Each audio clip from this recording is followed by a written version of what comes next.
Josh Allen is the stupidest quarterback who doesn't hand off the ball to his running backs when Ryan's he's at upset. the...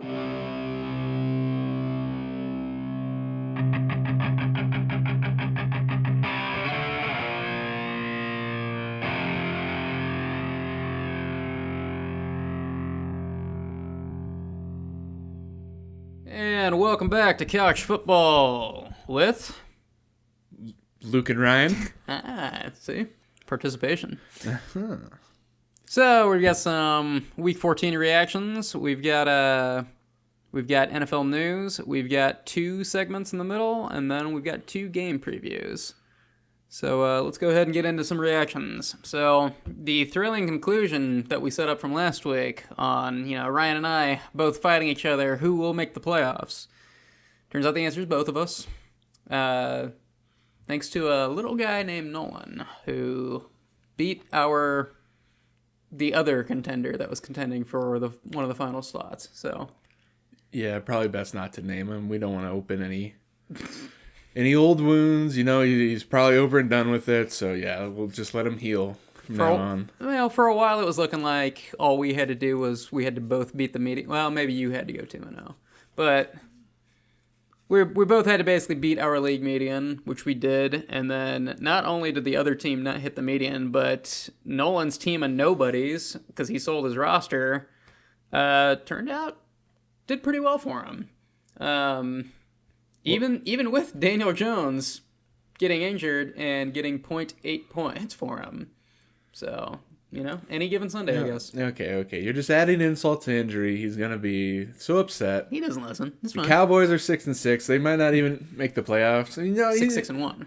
Yeah, true. But, there's not a lot left for him in this NFL season. So let's just go easy. He don't listen. But, go to some Bears news. Our reaction to the Bears. The Bears again? Well, we have talked about the Bears for like the last 5 and normally it's more straight. cheerful than this. So they lost to the Packers 28-21. Basically what was predicted. They were 6.5-point underdogs on the road. They had a shot to tie up the game at the very end. Caleb Williams makes a boneheaded call. Doesn't put enough under the pass. Throws a pick. And that was game.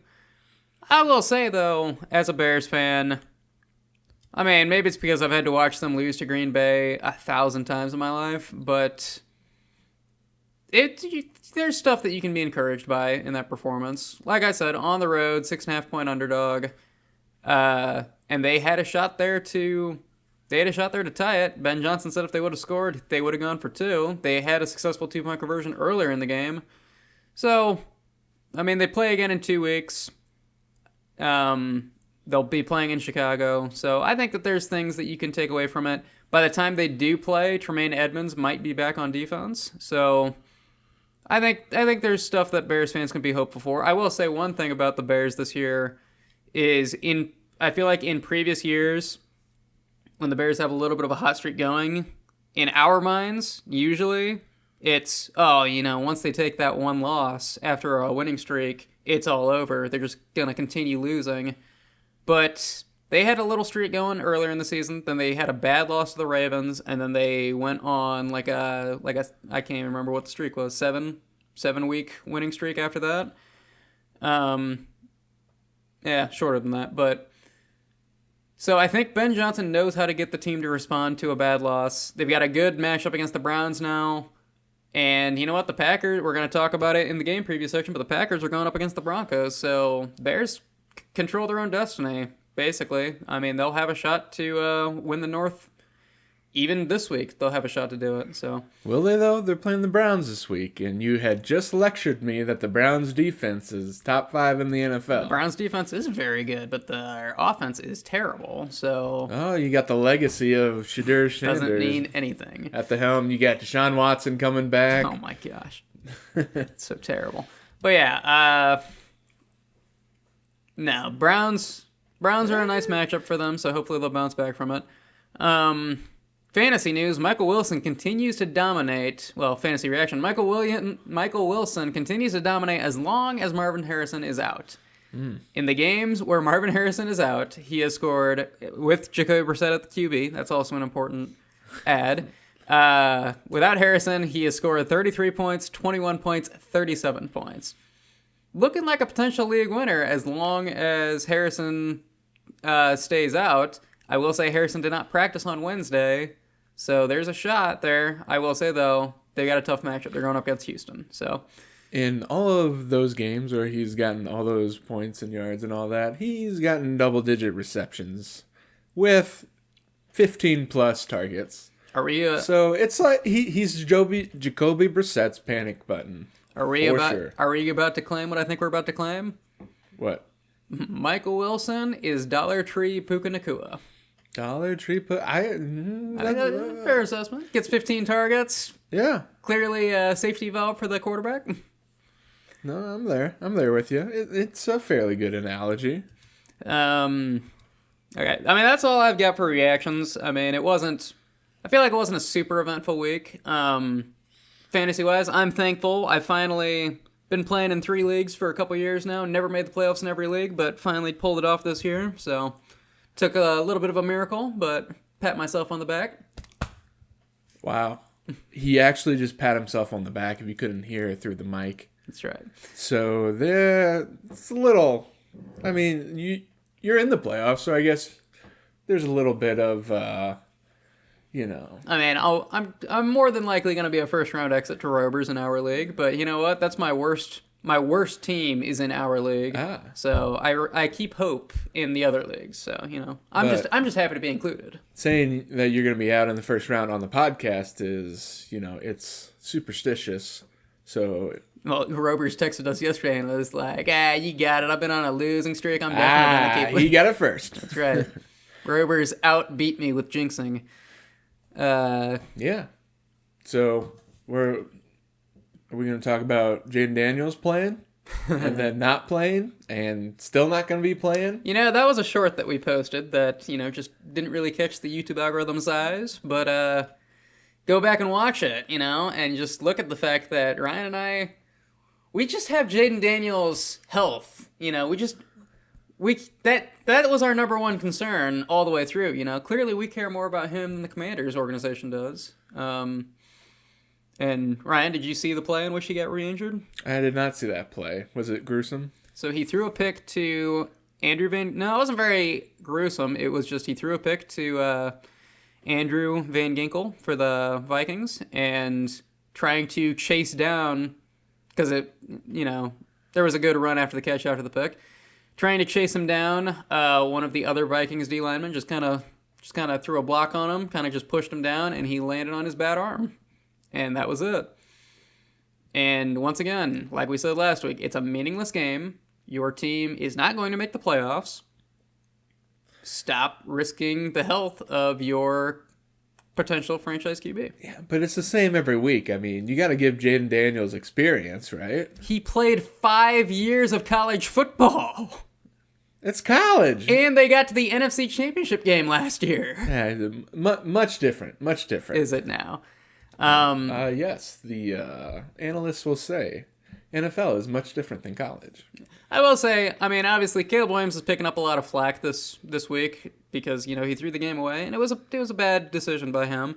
But I will say, when it comes to, people that kind of give him a hard time just in general, that is one thing to point out. Jaden Daniels and Bo Nix, because of the COVID year, both got to play 5 years of college football. Caleb Williams played 3, and also Drake May also played 3. So they are some of the least experienced QBs of that draft class. Drake May is obviously doing phenomenal, but also, he's on the Patriots with Mike Vrabel, a very established coach with a very established staff. Careful, we're not Patriots fans. Don't be speaking so positive. We're going to talk about them later. Okay, no, I'm just saying, Drake May is he's shown a lot of talent and he's shown a lot of really good decision making. But he also, not that I don't think Ben Johnson is a good coach. Ben Johnson is a really good coach. It's just Vrabel's experience, I think, has definitely helped him out when it comes to developing players.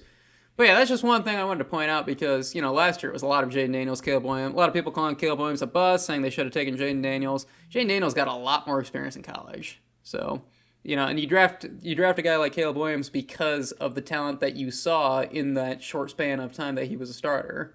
Not the full workload because, you draft a QB hoping you develop them into something great, not, oh, you were really good in college. We expect you to keep that performance in the pros. That doesn't normally happen, doesn't normally go very well. So, yeah. Cool. Well, one more thing I'd like to bring to light here. So if you didn't know, the officials have their own collective bargaining agreement, and that's coming to a close here. Fire them all. Pretty quick. Well, there has been some push to see a performance-based CBA agreement, which I don't know why they would ever agree to such a thing, but it alludes to, hey, there's something wrong with the refereeing, and can we get it to be more exact? I understand holding can be called on any play in the NFL. It's just... They didn't call it on the Saquon Barkley 50-yard rushing touchdown, though, on Monday night. They called it on the A.J. Brown touchdown they did. Put me out of the playoffs. And that... What? Okay, blood pressure goes up. I get too passionate about certain things. It's fine. I made the playoffs in the league that I have A.J. Brown in. I would have too, but they took away my TD for a bogus call. Anywho, so there's a push for some performance-based. It doesn't say who it's coming from, and this is just almost speculation at this point. But it looks like the NFL might try to go for some sort of incentives for referees to do better at the game, which, on the flip side, doesn't that leave some opening for either collusion or like if say one of the things is, so many penalties, you get above or below a certain percentage, you get more money. I mean, that would either encourage you or discourage you from penalizing people. I mean, it's kind of hard to implement that sort of structure. So I don't know if they do. Would it even actually be good for the league? Yeah. I mean, the officials, I feel like they have been extra bad the last couple of weeks. And maybe it's just because I've been watching games a little more intently with, playoff hopes and everything else. But, yeah, I've been seeing some bad calls and some bad no calls. I mean, one thing that people have been pushing for a while is they want referees to have to do post-game press conferences. And okay, that's just dumb. It's a simple idea. I see why they don't do it, because it is kind of stupid. But at the same time, it would be kind of nice to be like, what did you guys see on this play when you called this penalty? And then in reality, it wasn't that penalty. Do it the next day. See some reasoning behind it. Just do it the next day. Well, they do. They evaluate referee performances the next day. They just do it behind closed doors. Basically, people want them to do that publicly. Yeah, I mean, so yeah, I've seen some bad calls, and it's gotten kind of frustrating this year. And then some of the no calls don't make any sense. I know Bears-Packers game, it had bad calls going both ways, but one of them, I mean, maybe it's because DJ Moore had a terrible performance. I was hoping he'd do a little better. But DJ Moore on a screen pass, Keyshawn Nixon gets there like a full step before the ball even got there, and just nothing. But then they'll call pass interference sometime later down the road. Another thing, did you see the offensive pass interference that was called on the Packers at the beginning of the game? And once again, there were bad calls on both sides. The Bears got some gimme calls too that helped them out. But I'm just saying, my whole point about the offensive pass interference thing, did you see it, Ryan? The OPI? No. Yeah. Okay, so taking a shot down the field, it's 3rd and long. Nahshon Wright is right there to pick it, so receiver just grabs him and pulls him away from it so he doesn't get the pick.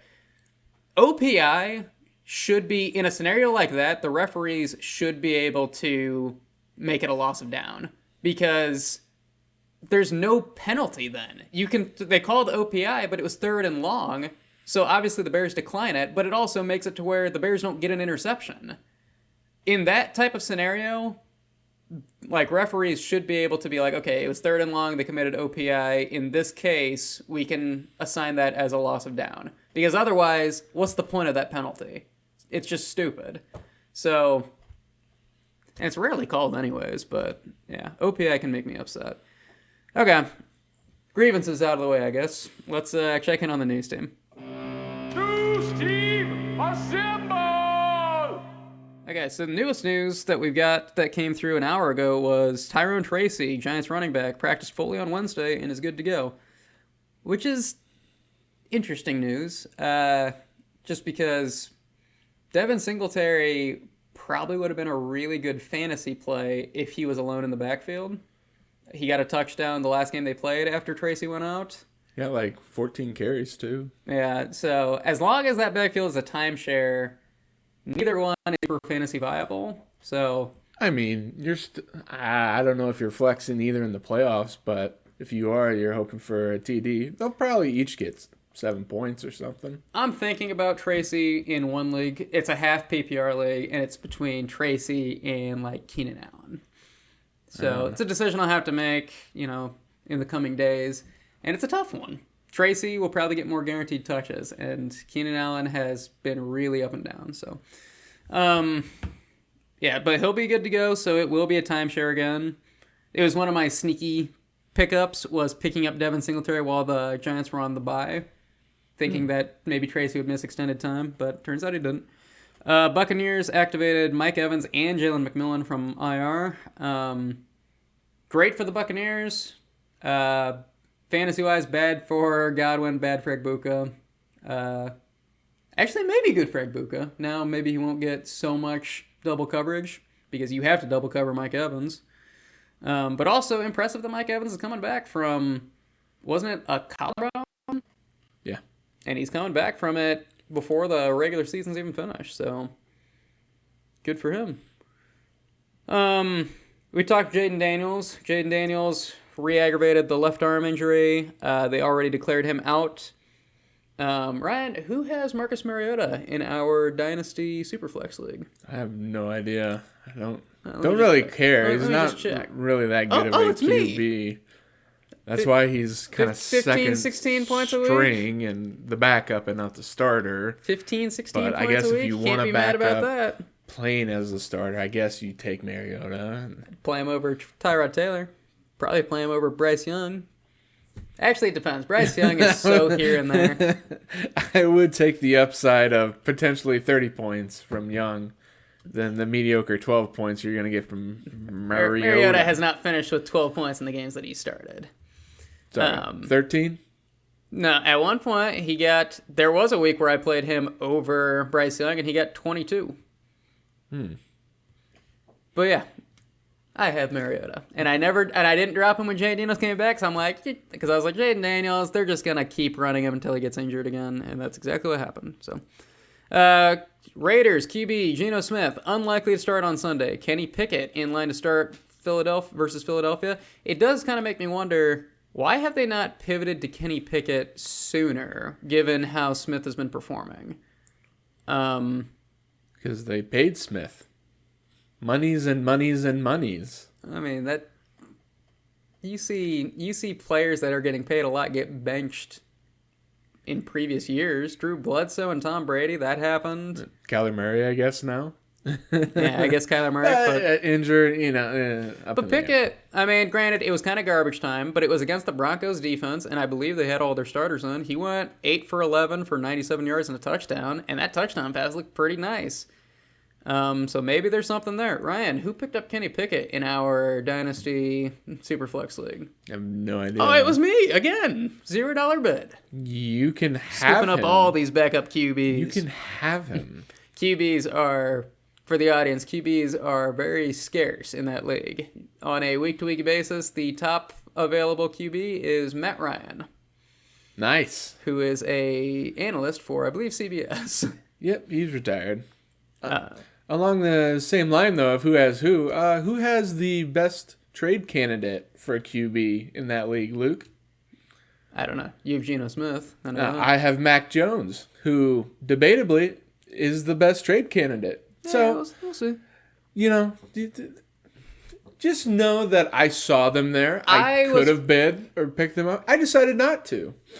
Yeah, I had Mac Jones to start the season, if you remember, and then I dropped him, and then Purdy was out a couple weeks later, and I didn't get him back. Did I bid on him? I think I bid on him to I don't know what happened. I just know that I picked him up. I tried to trade him away to the Brock Purdy owner, and he wouldn't have any of it, and then I dropped him eventually. No, I was proud about the Pickett pickup because it was a $0 bid, and Phillip Rivers went for $55. No. Don't say it. Drake London has been ruled out for Week 15. That's Thursday Night Football against the Buccaneers. We'll see what happens there. Kyle Pitts, with my fantasy window pick, he did okay last week, so I expect him to do okay again. Ooh, for you.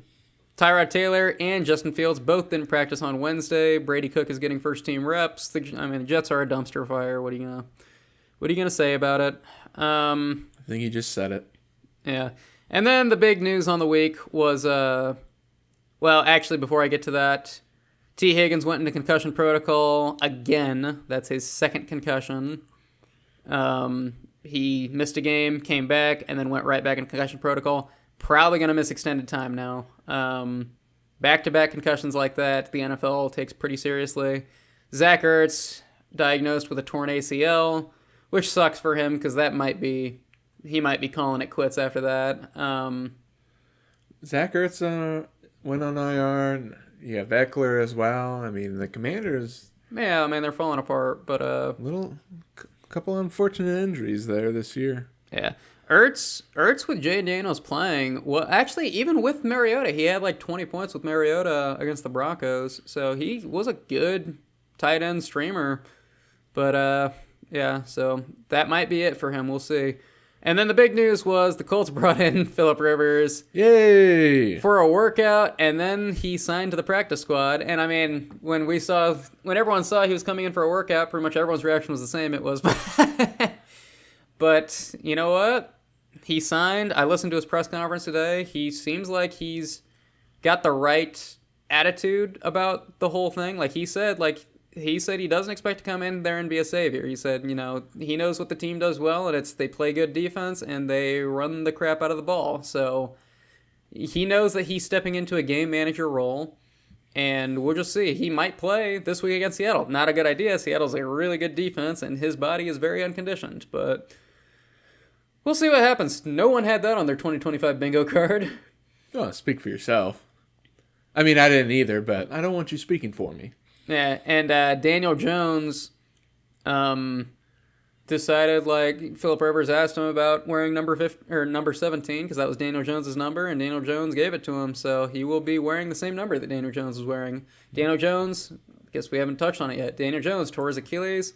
He's out. The Colts are kind of in a tailspin, and if it was any other team, I think I would have been more surprised about the Phillip Rivers thing, but the Colts are the same team that hired Jeff Saturday, their retired center, to be their interim head coach a couple years ago. Nothing really surprises me. The Colts seem like they live perpetually in the year 2009, and they don't understand that times change, and players like Phillip Rivers probably aren't the most viable option at QB, and Jeff Saturday, a guy that was coaching high school or maybe Pee Wee just for fun, probably shouldn't be your interim head coach for your franchise at the midseason level. So, all right, did I miss anything? I don't think so. Okay. Well, let's... Unless you want to talk about flag football coming to the Olympics in 2028. They just voted to approve that. NFL is funding it. I thought that was already approved. Was that? Yeah, I thought they announced that a year ago, because Tyreek Hill... a year ago said that he would be interested in playing for the USA team. Oh, I don't know where the article is, but I think I saw what you're talking about. It was they voted to approve it. I don't know if they were approved by the Olympic Committee, but maybe they were. It might be they are approving NFL players to be available to play for Team USA, because that's something the NBA has to do. The NBA that would just be broken. Yeah. Well, the NBA approves letting NBA players play in the Olympics every 4 years. So, that's something we can talk about if we do an off-season episode. We can talk flag football in the Olympics and some other stuff like that. So, good topics. I think we will do some off-season episodes for free agency and the draft. Will we? I think we will. It'll be okay. Just for fun. But, okay. So, let's go ahead and transition. and we are going to do fantasy playoff tips. So fantasy playoffs are starting this week for most leagues, and just a couple of I was running through, kind of applying some of these to my own teams, and thought, you know what, it'd be a fun podcast segment to do. Can I go with the first tip? Sure, go for it. First tip: don't lose. If you lose, you're out of the playoffs. Whatever you do, don't lose. It's good. It's a good tip. Mm-hmm. Now, so one thing I was doing today, and first real tip, is grab your handcuffs if you have the space on your bench. Ooh. Yes. Because that's especially in a case that I'm in. I went hard in the paint for Brock Purdy because I needed a solid QB for the week, and he was out there on waivers. So I bid $21 of my $24 remaining. So I have $3 left. So if Bijan Robinson or James Cook go down and I somehow win my matchup in spite of that, I am in a very tough spot, and my opponent in the next week could easily block me by bidding more than $3. So today, I cleared out some of my bench players, and I picked up Tyler Algier last week, and then I went ahead and I picked up Ray Davis. It's something to think about. If you've got the space on your bench, and by now you kind of know who your starting lineup is going to be on a week-to-week basis. So if you've got a player that's been on there for 5 weeks and you haven't played them yet, and you know you're probably not going to play them, probably not a bad idea to cut them and pick up your backup running back. It's not a bad idea. So that was number one. One thing I would like to mention for that is you don't necessarily have to pick up the backup in so many situations. I have Lamar Jackson, and I also have Jacoby Brissett on the bench. So I'm not picking up the backup to Lamar Jackson. With QBs, it's different. But picking up a equivalent talent there. Yeah, this is more specific to running backs. Maybe wide receivers as well, but specifically more running backs. Right. If Jonathan Taylor's out, I don't want to have to try to bid for Mir Abdullah. Especially when there are teams in the playoffs that still have almost all of their fab. Yeah. So that's the first tip. Another thing about that would be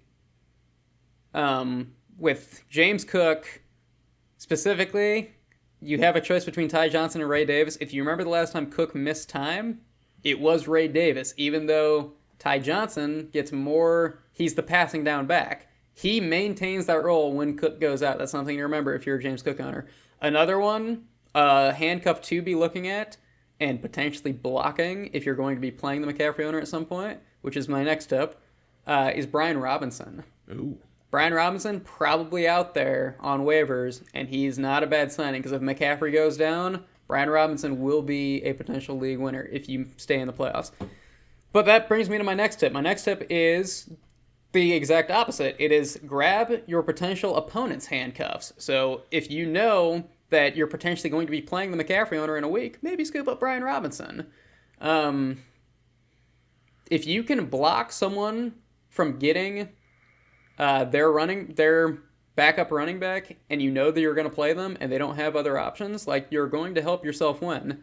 I know I potentially, if I do win in our league, I potentially am going to be playing against the Bucky Irving owner. Bucky Irving obviously just came back from a foot injury and a shoulder injury. I had Rachaad White in that time. I'm going to just keep Rachaad White on my bench.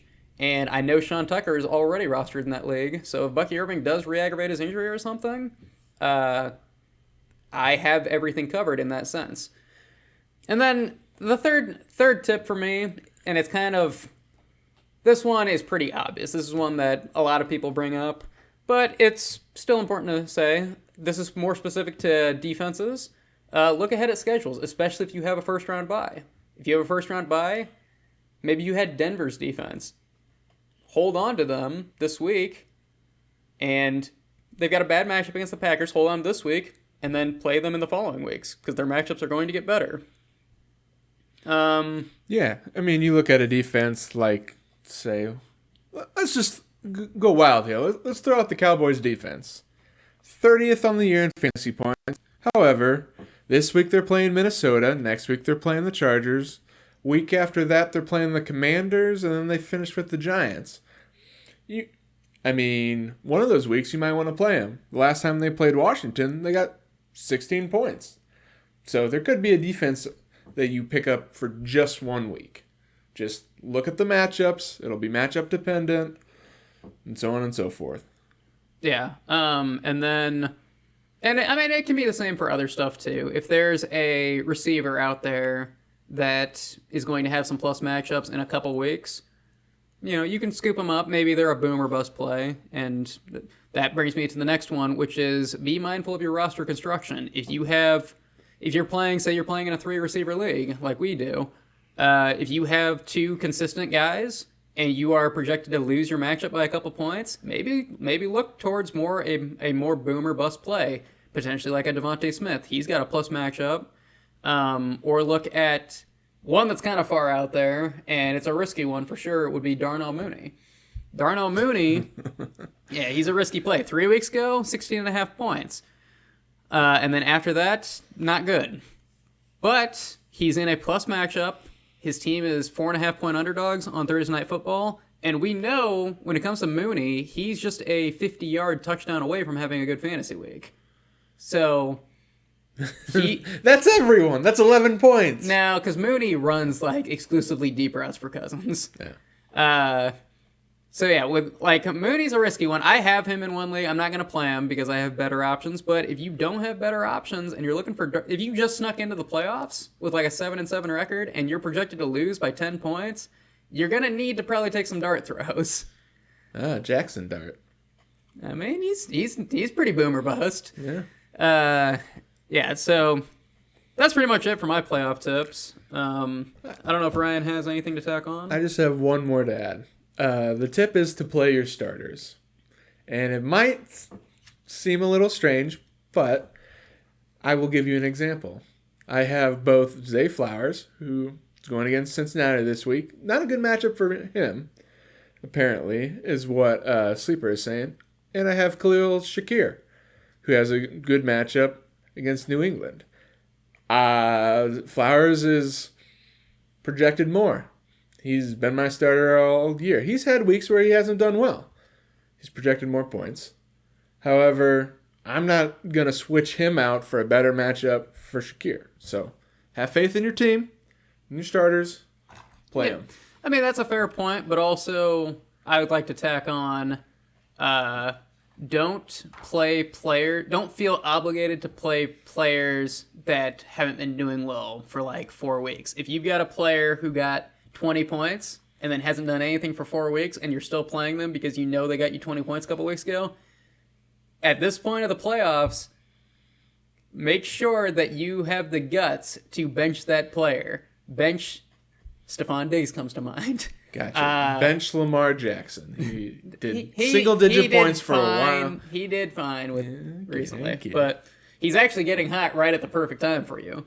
But no, don't feel obligated, because there are players that you just feel obligated to play on a week-to-week basis. Maybe it's where you drafted them. Maybe it's because they had one good performance at some point. At this point of the season, know when to cut the cord on players like that. I never played him, but I held on to Matthew Golden on my bench for way too long in a redraft league. I should have cut him weeks ago. So, well, I did cut him weeks ago, but I held on to him until week 10. So, okay. Well, that'll do it for fantasy playoff tips. Let's go ahead and transition. Okay, and this segment is called Second Chances. This is kind of Ryan's segment. He wants. Oh, my segment. It was your idea. Are we actually doing the segment? Yeah, we are. He was being facetious on the text. I was. I said the whole segment was going to be about Phillip Rivers because he will be talking about him. But no, this segment is more about. Here I am unprepared, and my goodness. Is it? All right, Is it exclusively QBs that we're talking about? The only examples I have are QBs. If you want to talk about some other people, I don't know, maybe Devontae Adams on a new team or George Pickens. So basically, but also these are players that have kind of been up and down. A lot of these players are players that did not perform well on the teams that drafted them and now are doing better on other teams. The obvious ones, the Baker Mayfields, the Sam Darnolds. And then we also have players that are just kind of maybe comeback player of the year potentially, and things like that to that effect. I'll start it out, and one that I want to highlight. I mean, we're just running through basically highlighting some of these. Devontae Adams is a good one. We can get back to that, but I want to point out one that the up and downness has all happened in this 1 year. I am talking about Joe Flacco. So, not a great quarterback record as a starter. Combined on both teams, he went 2-8. But I will say, when it comes to stat-wise and fantasy relevancy, starting with Cleveland, he was 58% completion percentage, 815 yards, 2 touchdowns, 6 interceptions. He played 4 games, 2 touchdowns, 6 picks. Gets traded to Cincinnati, plays that week, and he, like I said, once again, didn't win as many games as they were hoping he would. They definitely had opportunities to win games, and a lot of the time it was the same thing as last year with the Bengals. The defense kind of let him down. But his completion percentage jumped from 58 to 61%. He threw for 1,600 yards, 13 touchdowns, 4 picks. He threw 2 less interceptions playing in 6 games than he did playing 4 games for the Browns. So, kind of a turnaround on his season starting in week 4, and it started when he switched teams. And like I said, they could have won 2 other games. He could have been 3-5 as a starter if they would have just found a way to finish off the Jets and the Bears. The Bears won on the miracle Colson Loveland play. So, yeah, Flacco's one that I wanted to highlight. Okay. It's a good one to highlight. One that I didn't necessarily think of because he keeps bouncing around to different teams. He'll be on Indianapolis next. Back at Indianapolis. One of the guys I want to highlight, who is actually not a QB, but got a second life this year, and that player is a running back for the Dallas Cowboys, Javonte Williams, who, in all honesty, was terrible on the Broncos last year. He was drafted supposedly to be the... He could never stay healthy is the thing. That was part of it, but he was given ample chances. I mean, you look back at his seasons in the NFL. I mean, he's played for 3-4 years now. So it's not like he just sat on the bench, well, other than that first or second year. So Javonte Williams on the Cowboys has been a monster. I mean, he was almost the top running back through the first 2 weeks. Christian McCaffrey's a person, so there's no way he was going to get that. But he has been given, on average, we're going to say 15, 16, 17 carries a game. And with those carries, he's been getting about 80 yards a game. And he's gotten 2, 3, 4, 5, 6, 7, 8, 9 touchdowns on the season. So for a failed running back to go to a different team and put forward this kind of performance is kind of impressive, I will say. Yeah, and it happened... it's kind of happened twice with 2 other running backs this year. Now, one, unfortunately, J.K. Dobbins is out for the rest of the season with an injury, but J.K. Dobbins, he was having quite the revitalization. But it's not even that. He was good with the Chargers last year. I don't understand why the Chargers let him walk. He was fine for them, and he was good with the Broncos, too. I understand why they let him walk Hampton. Yeah, but... He also, you got to kind of pull for Dobbins because he tore his Achilles twice, 2 years in a row. And, at that point, people were questioning whether or not he'd ever play football again. Then he went to the Chargers, and he had a fine season last year, took that, went to the Broncos, and he had a really good season up until he got injured again. And then, to the same effect, Rico Dowdle. Pretty much the exact same story, just different teams. Rico Dowdle was He was an adequate starter for the Cowboys. They let him walk, goes to Carolina, plays behind Chuba Hubbard, gets an opportunity to start, and right off the bat has back-to-back 200-yard games.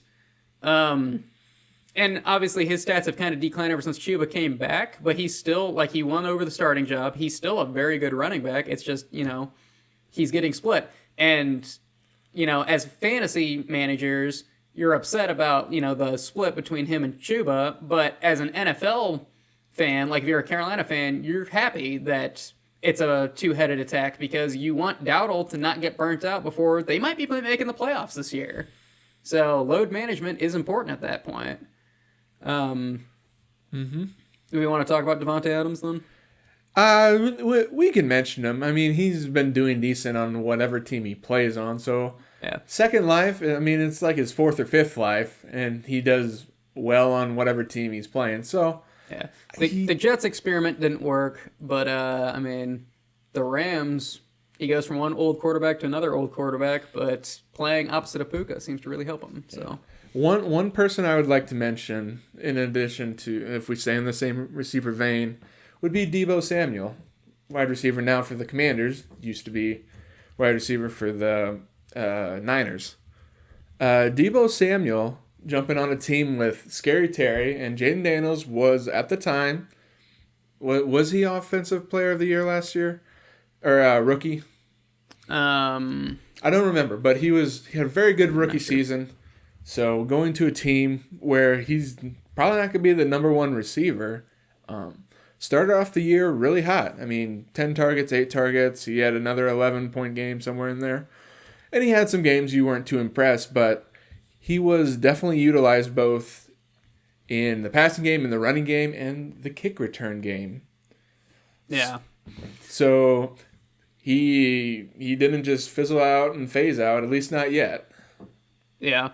And then one thing, going back to Devontae Adams, one thing to just point out, he is currently leading the NFL in receiving touchdowns. He has caught 14 touchdowns this season. That is crazy. He is a touchdown monster. Another one specific to the season, George Pickens. Oh, GP. I won't go super in depth on it because we've talked about him a couple times so far this season. You can check out the Thanksgiving episode, and we talked about him for a while on that when we were previewing the Cowboys game.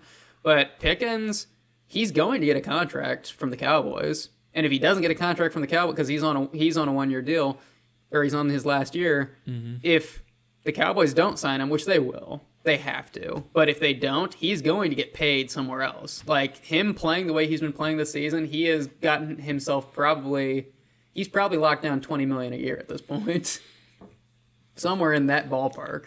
That's a nice number. Yeah, well, receivers are getting paid like crazy nowadays. I don't actually know who the top paid receiver is anymore, but okay. Well, I think that'll do it for Second Chance or Second Life, whatever we want to call it. Second Life is not a game. It's a virtual... I can't remember what the quote is. Well, if there's any copyright things, we'll sort it out in post. Yeah. Okay, let's go ahead and transition. And we are into our game previews. So we've got 2 that we're going to do.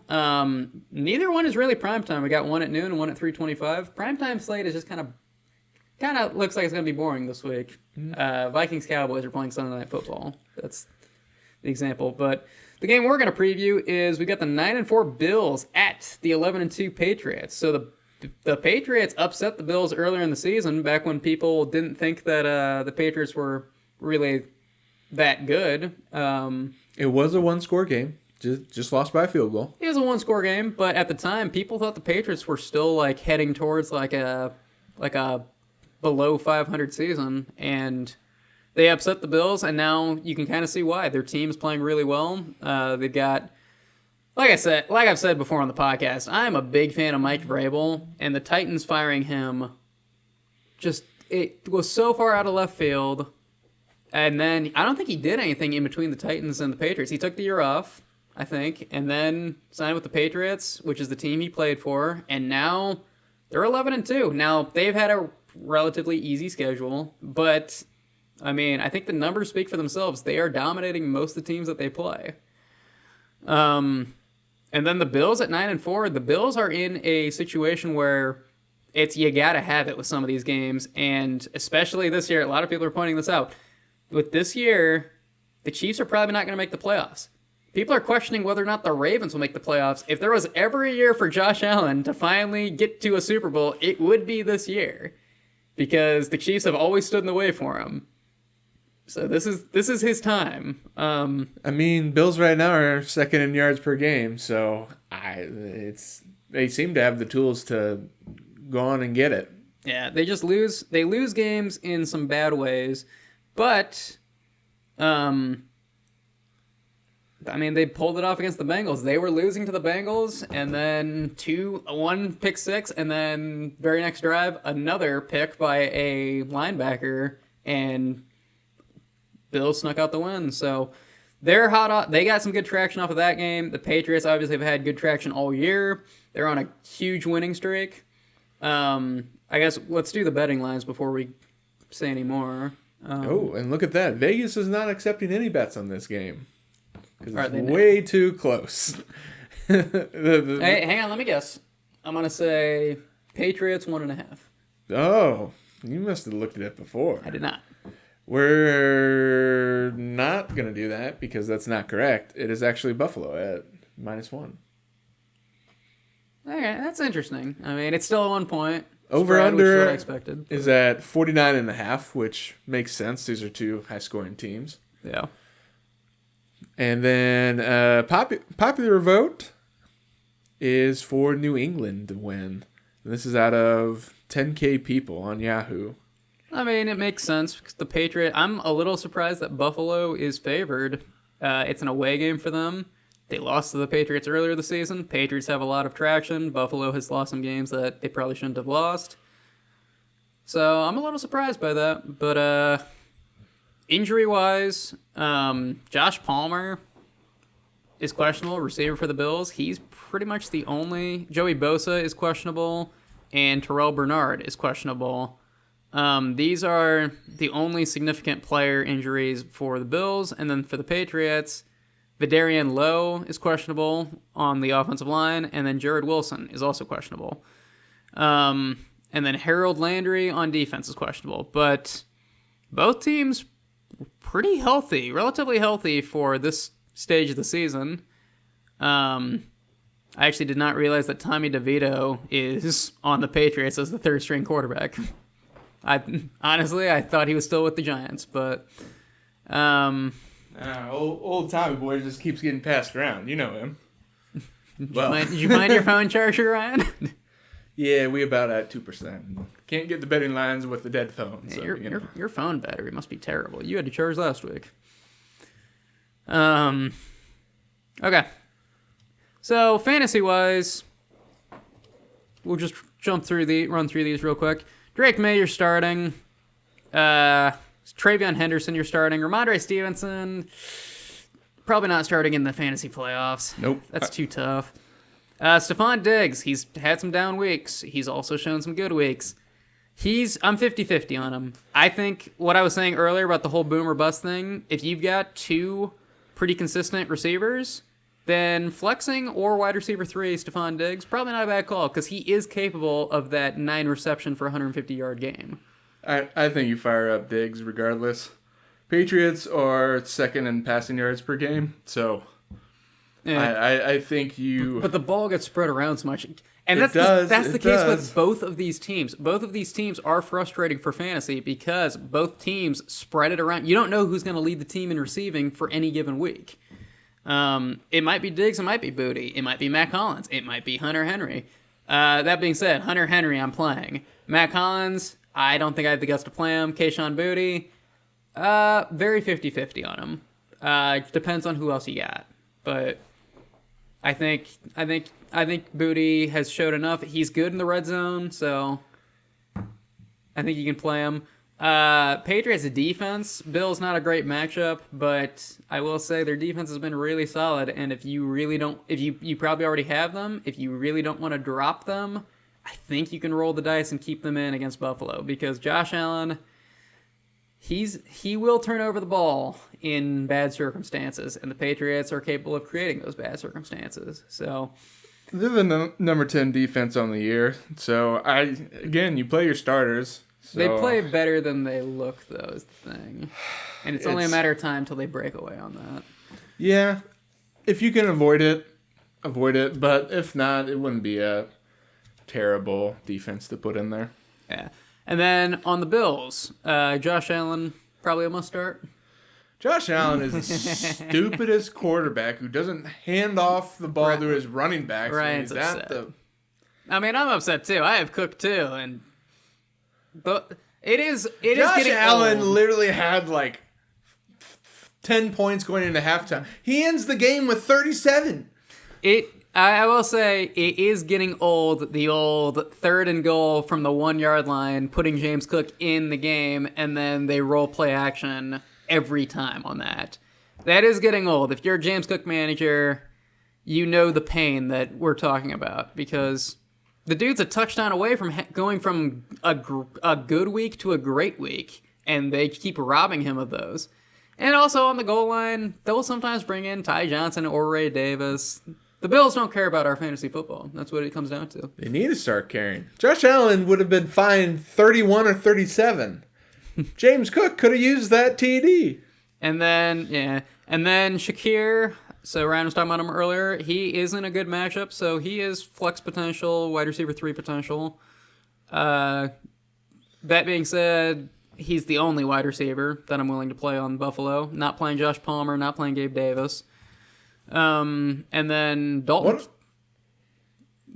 We're about to say the same thing. Kincaid or Knox. Yeah, well, I was talking about wide receivers, but Dalton Kincaid, yes, he is a play. And he's available in a decent amount of leagues. So check your leagues, see if he's out there, because if you were playing Zach Ertz beforehand or something like that, it's probably not a bad play to go to Dalton Kincaid. He is available in our league, and he scored 15 points last week. I saw that, but I went ahead and pivoted to Fannin because Fannin's getting a lot of targets no matter who the QB is. You believe in Shadir Sanders, don't you? Not really. I just needed... You believe in anyone that is playing against the Bears. Admit it. That's part of it. But, okay. I mean, Shador hasn't looked bad. I never doubted Shador. I just said that for all the crap he's talked going into the NFL, like, he really needs to put his money where his mouth is, because it's tough. You had a lot of teams pass on you on the draft, and the speculation is because he didn't interview well, because he was probably a little cocky. Just throwing it out there. But legacy. So Legendary is what it was. Dalton Kincaid. So yeah, he is a play. I would probably rather play Kincaid over Hunter Henry. They're neck and neck. Okay. But Kincaid, I was gonna say Kincaid when it comes to pass catchers, he's probably the one I'd be the most excited to play, because he seems to be the red zone go-to guy for Josh Allen. Not playing the Bills defense against the Patriots, and when it comes to picking a winner, I am going to take the Bills, but... The Bills? I'm going to take them because... to 10-4? They're going to need it more. They need this win more than the Patriots do. Patriots are going to be just fine if they go to 11-3. Our one commenter is going to get on you for that. They need this win. Yeah. You say the teams need this win all the time. I mean, we are in the season where that does start to take an effect. And I will point out the Lions did want it more than the Cowboys in that game. Gross. And they beat them, so. So, Ryan, that being said, you give me grief for that. Who are you taking? I'm taking the Patriots. And it kind of comes down to the stats, and it kind of comes down to who's playing.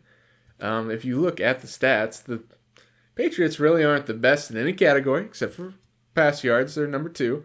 But they're top 10 in every single other category. So... they're not the best, but they're the best all-around team out there.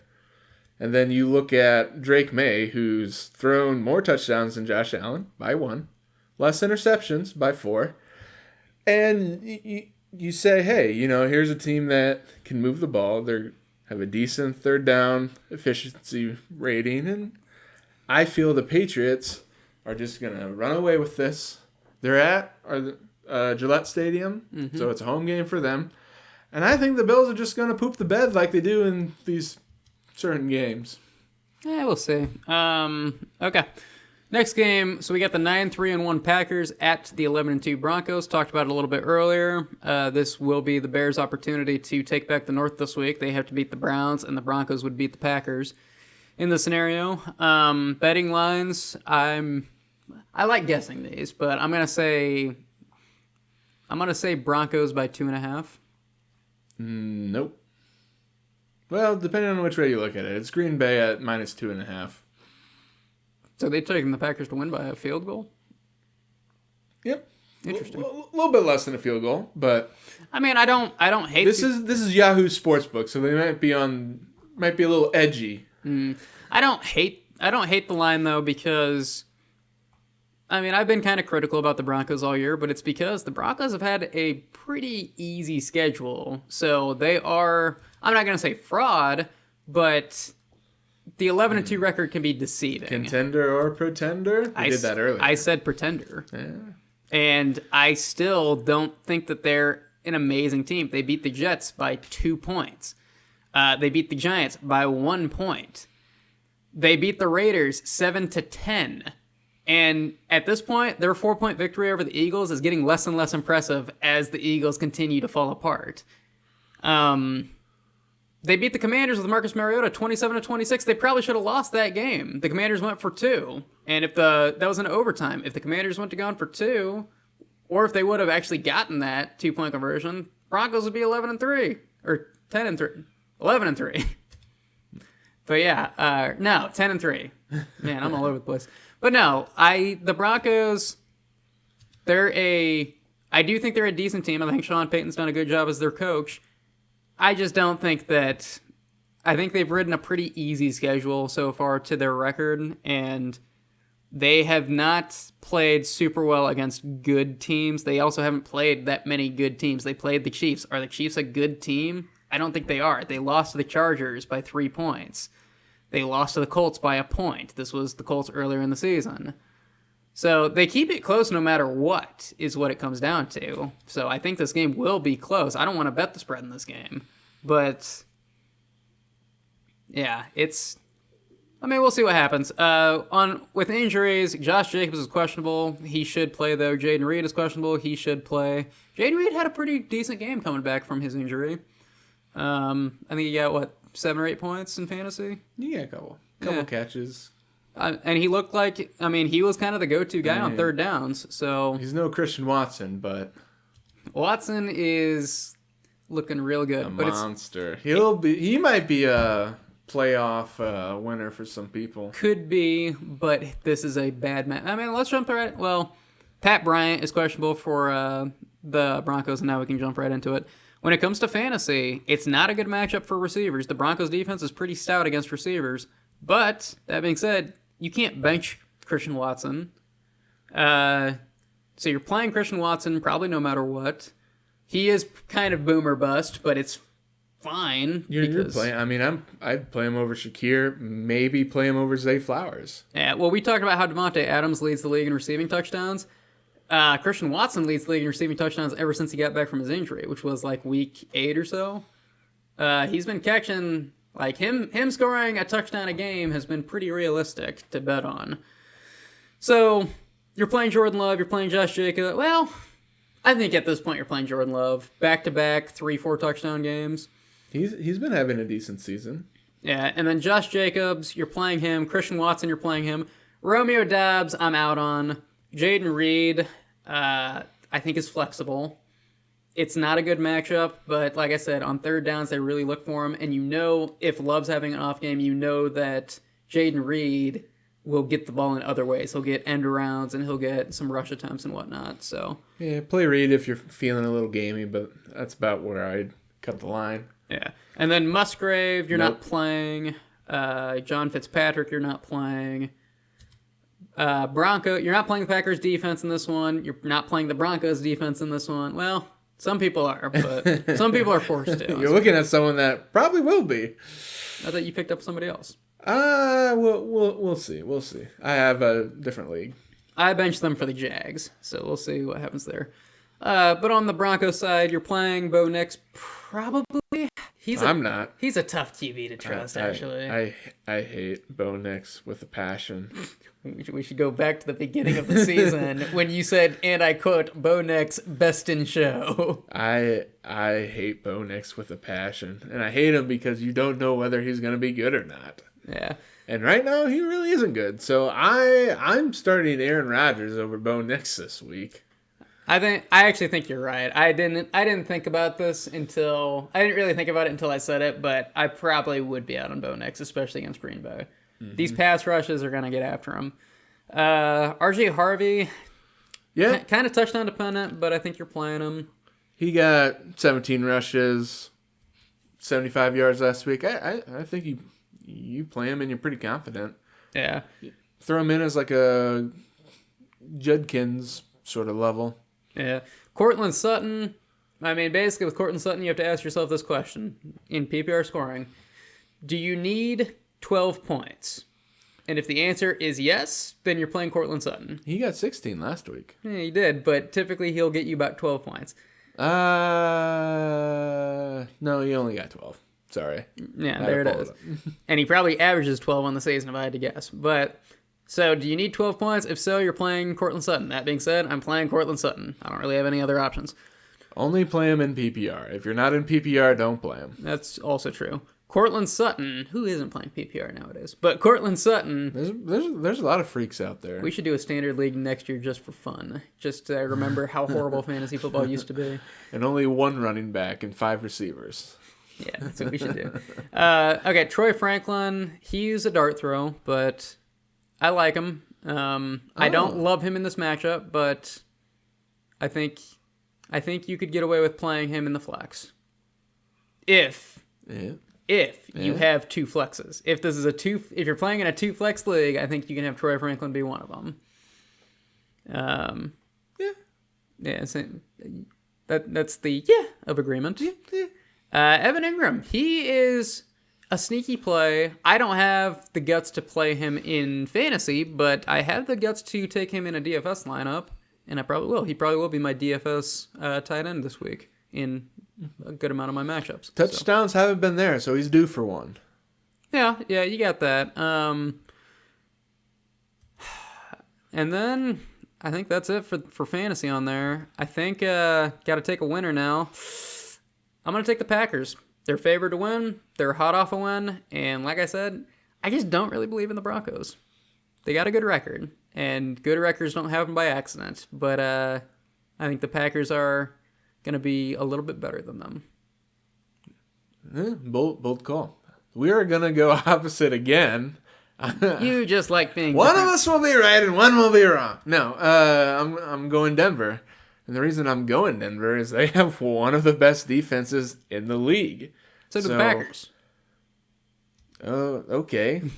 Yes, the Packers have a very good defense. However, how many times has Jordan Love played against a good defense?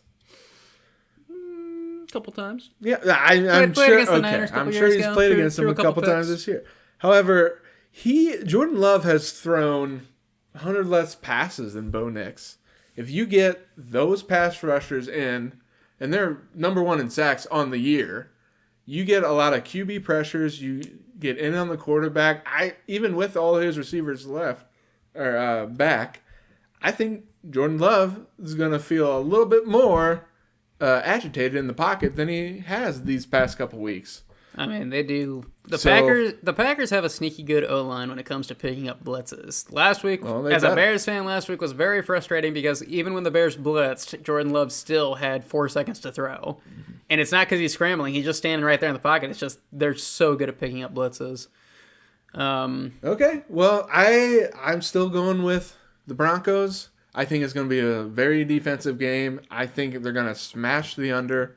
Over-under's at 42.5 right now. I think it's going to be like 30. I think it's going to be like 4 scores total.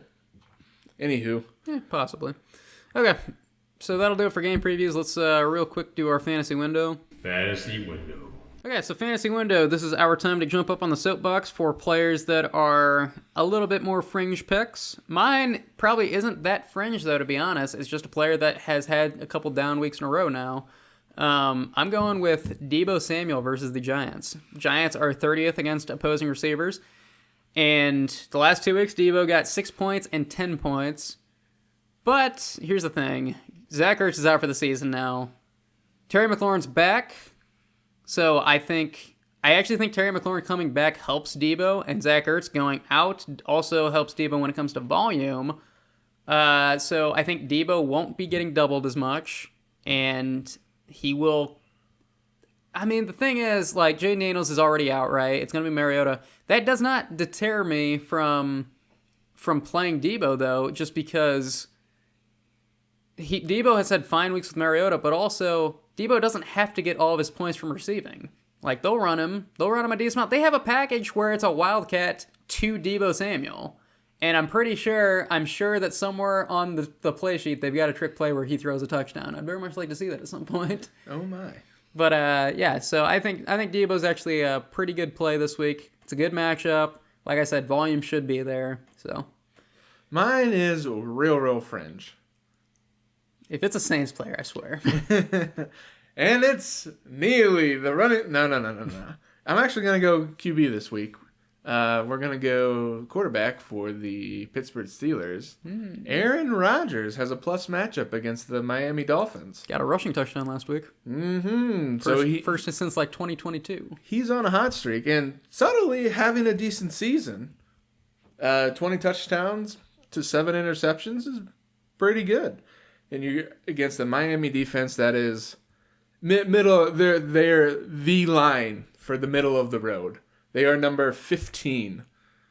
So, against an average defense, I feel that Aaron Rodgers might throw the ball around a little bit. Get a chance to pass the rock. Probably won't get pressured as much as previous weeks. So, look to at least DK Metcalf having a decent week. Probably Muth will get in there as well. I was going to say, with as a DK Metcalf manager who will be playing him in the playoffs, it was very encouraging to see Aaron Rodgers get his deep ball back. DK Metcalf had... I'm going to look like a fool because I don't remember off the top of my head how many yards he had. But Metcalf, he caught like a 60-yard bomb at some point and earlier on in the game, and I was like, good, that'll be his only catch of the game because that's been kind of prescriptive for DK. Last week it was 148 yards, 7 receptions, 12 targets. Yeah, so hopefully they keep more of that going because Aaron Rodgers had not pushed the ball down the field past like 30 yards for like 5 weeks straight, and then they finally got it going a little bit last week. So I kind of hope you're right because I kind of need some big stuff from DK. So, okay, that'll do it for this episode. Thanks for listening, and we will be back next week. We out.